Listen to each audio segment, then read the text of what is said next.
Sometimes when we're in separation with our twin flame, we can sometimes doubt the connection. We question, is he really the one? Is he really my divine counterpart? Or am I just going fucking crazy? And am I just attached like I used to be with other people? But this is the thing. Sometimes we need that little bit of reassurance. So I'm going to share with you a few sure signs that you have met your twin flame. My name is Cleary. I'm a feminine empowerment coach and I specialise in healing after narcissistic abuse. This is the thing with the separation phase. This is why we get triggered. We get triggered into healing what we need to heal. And sometimes we can go through that am I crazy phase. And is he really the divine counterpart? Because, when there's no contact and when we don't get that 3D reassurance, we kind of do question, is this real or am I just fucking nuts? So I'm going to share a few signs with you today. Now, I did a video on this before. It was twin flame symptoms. And I got those from the internet. And they're ones that I did relate to. But today, I just wrote down ones that I definitely have experienced since I met my twin flame in the physical. So I'll start with the first one. Instant soul recognition. This one is a sure sign, right? And this can happen through eye contact or, your first meeting. And I'll describe this. My soul recognized my twin. My soul knew my twin was coming before he came. Now, he came to do a job in my house, right? And that morning, I did things that were completely off center. And I look back now and I was like, okay, my soul knew he was coming. The first time I heard his voice on the phone, that was the instant recognition. I obviously didn't realize this till afterwards. Like I had to, my human got in the way. So it took me a while to look back and realize this. But my soul recognized him by just hearing his voice. And then when I opened the door and walked out and I looked at him, it was just instant. It was just this instant attraction, I don't know what it was. The minute I saw his face, I was just like, wow, there's something here, And I can remember that morning like it was yesterday. And I remember every little detail now because obviously I've gone back over it again and again to question, was I crazy? And every little bit was instant soul recognition. And that is it. Our souls knew each other straight away. And that was just the beauty of it. So you'll know the minute you make eye contact with your twin flame. You will know the minute you hear their voice that they're, your divine counterpart. And even as I said, your soul will know previous to that meeting that they are coming. And I realized this afterwards. I knew that morning that he was coming. Well, my soul did. My human took a little while to catch up. So that's one sure sign, is that instant soul recognition. The second one is a fated meeting. Now, this is it. The universe will literally bring them into your life in a fated way. And this is it. Like your twin flame will come into your life when you're already on your purpose journey, on your purpose path. And I was starting my coaching career about less than a year before I met him. And it was around January, February of 23 last year. No, 24. Where am I? 24. That I decided to get broadband in so that I could, I was only after starting doing content creation, but it was taking about 5 hours to upload a fucking video.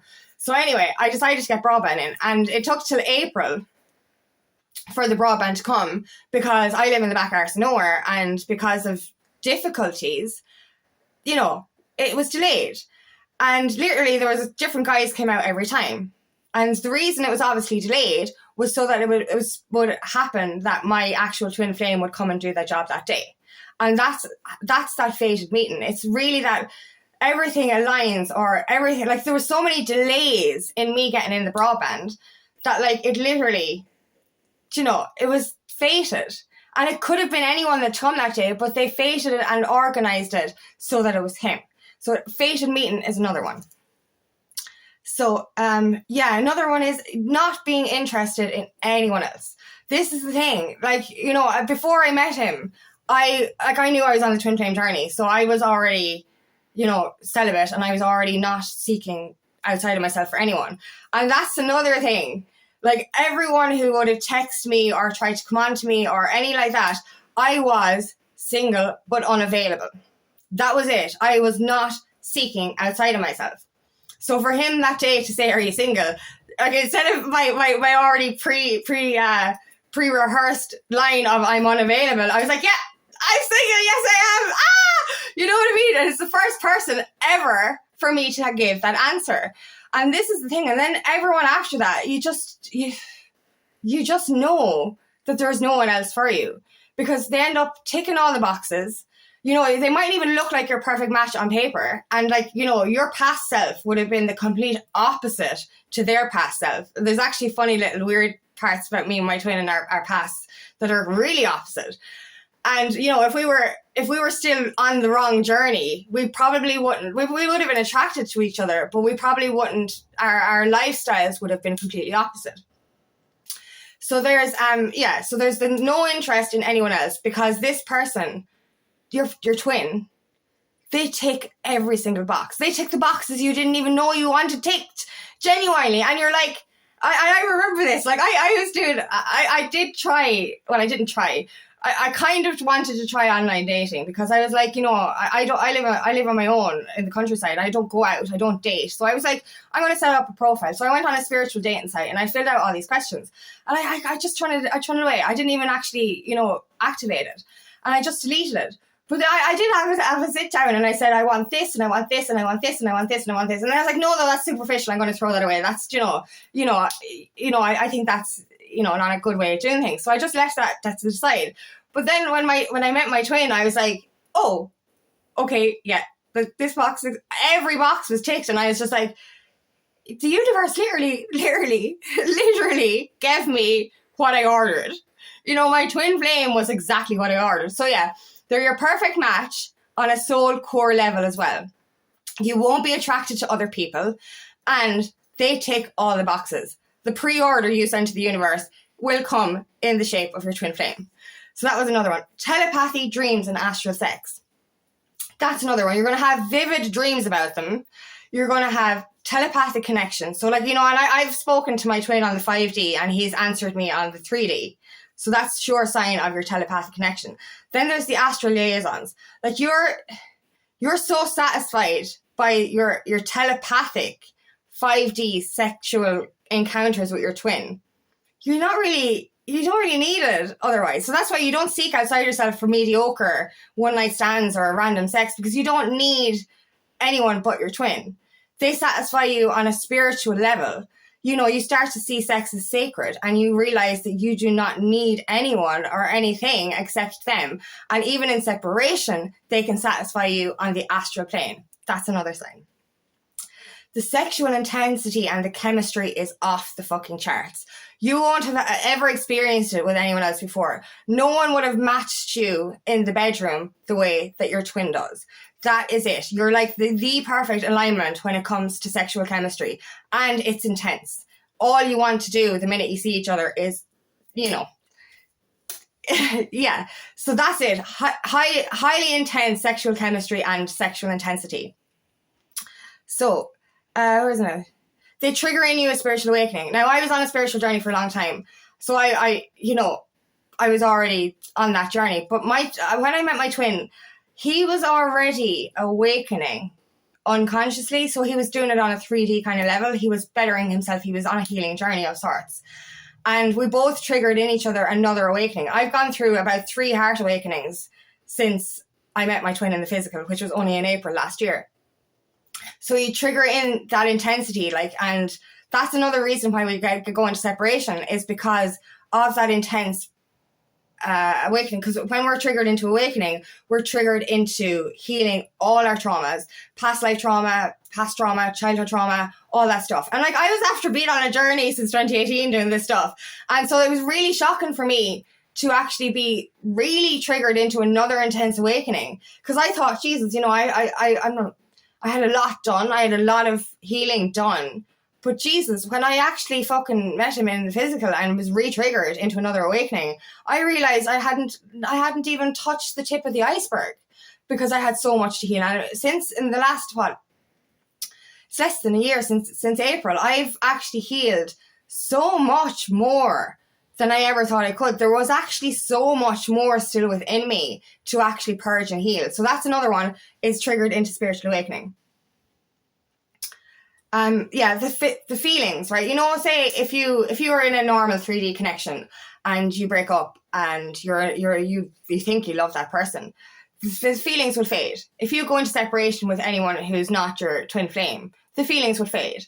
But when you're in separation from your twin, the feelings just get stronger. And even if you're not in actual contact, the feelings still get stronger and stronger and stronger and stronger and stronger. Like, we had a couple of separation periods, and like, you know, the last time I saw him, like, the feelings were so intense. They were really, really intense. You know what I mean? You're falling. You're actually remembering that you've always loved your twin for lifetimes. So the feelings are just reawakening. So, you know, the feelings will never get weaker. So the longer, you know, you could be apart for long periods of time, but the feelings will continue to get stronger. That's another sure sign. Yeah, that's it. There's no nerves. There's no, like, you're just at ease. You're just so comfortable. You know, and that's one thing that I experienced. And there's a quote here I'm going to read in a minute. Like, you're just so comfortable. I've never felt so comfortable around anyone in all my life, ever. And it's like, you're so calm. You're at ease. They make you feel safe. And that's another thing. He makes me feel safe. I've never felt safe around a man in all my life, ever. And I've never felt safe enough to be in my feminine energy. And he makes me feel so safe. And he makes me feel so at ease. And I read this quote, right? This quote used to trigger the fuck out of me. Before I met my twin, I actually really was triggered by this quote. Because this, you know, I was like, no, that's not real. That's not real. And, you know, now I realize why I was triggered. Because I never experienced it before. Until after I met my twin. So Buddhists say, if you meet somebody and your heart pounds, your hands shake, your knees go weak, that's not the one. That's the part that triggered me. When you meet your soulmate, you'll feel calm, no anxiety and no agitation. And I never really didn't like that quote because I didn't believe it. Because anyone I'd experienced with in the past, I had that kind of nervous energy. But with my twin, I feel so fucking calm. And even before we you know, got together or anything, you know, texting him was so easy. You know, too easy. I probably scared him off with being, you know, being too open. But I was just so open with him, and I wasn't afraid to be open with him. And, you know, when we're together, you know, I can speak to him about anything, and I feel safe speaking to him about anything. And that's the thing. And I think he felt safe speaking to me about stuff as well. And that's the thing. You just feel so calm, so at ease. You feel safe in their presence. And that's a big deal, especially when you've been in traumatic relationships. To feel safe, that's a big one. And that's when you do know. Where am I? You have the same thoughts, you have the same goals, you have the same aspirations, you have the same morals. You know what I mean? You both have that open heart energy. You're both here for the same purpose. You're both here for a joint mission, and that's to help the people on this planet to understand that this love can be found. And that's it. You think the same. Your minds are the same. Your souls are the same. You are effectively your twin flame. So obviously that's you know, that's part and parcel of it. Like, you are the same. You're going to be thinking and feeling the same things. Oh, yeah, I love this one. This is one now, this is a really weird one to describe, okay? So, okay. If you've ever taken ecstasy, if you haven't, for example, right, dancing, ecstasy was created to mimic what dancing does or music does to your body. So, you know, when you're actually in the depths of music, you can feel it in your soul. And this is what ecstasy does to you as well. But you can feel the music through your body. So, you know, when you get that tingling all up through you, it's like butterflies in your tummy, but you're getting it all through you. You're getting it all through your hands, your body, your soul. And, you know, I liken it when I get it in my tummy and my heart chakra. It's like, I call it my soul dancing. This is when you think of when you feel that energy between you and your twin. When you think about when you're in separation, when you think about that love that you have between you, that's what it feels like. It feels like you're getting a rush of ecstasy through your body, and you can feel it in every fiber of your being. And that's it. I call it my soul dancing. It's like ecstatic dancing. Look up ecstatic dancing. It's just when you free flow to music and when your body just feels that intensity. And that's the kind of energy you feel between you and your twin. It's like your whole body is just filled with ecstasy. And, you know, I don't take drugs anymore. But, you know, if you've ever taken an ecstasy tablet, that's what it kind of does to you as well. So the feeling of the love between you and your twin is a feeling of divine ecstasy. Yeah, that's all I have, right? Yeah, so that's it. Any of those resonate with you, that's a sure sign. Like, these are all these are all major, you know, awakening signs. And a lot of it as well, there was other ones that I did in my other video. It was like, you know, you just won't need to drink or take drugs anymore, because you're starting to heal so many parts of yourself that you just don't need that kind of stuff, because you see that love is the drug. You know, divine love is the only drug you'll ever need. And you start to care about your body more as well. You start to care about your health more. You start to eat more healthily. You start to exercise, all this kind of stuff. You awaken into your best self. And this is it. You know as well, actually, that's a good one that I didn't think of, was you know as well that you met your twin is because you just better yourself. You actively just get better and better and better and better.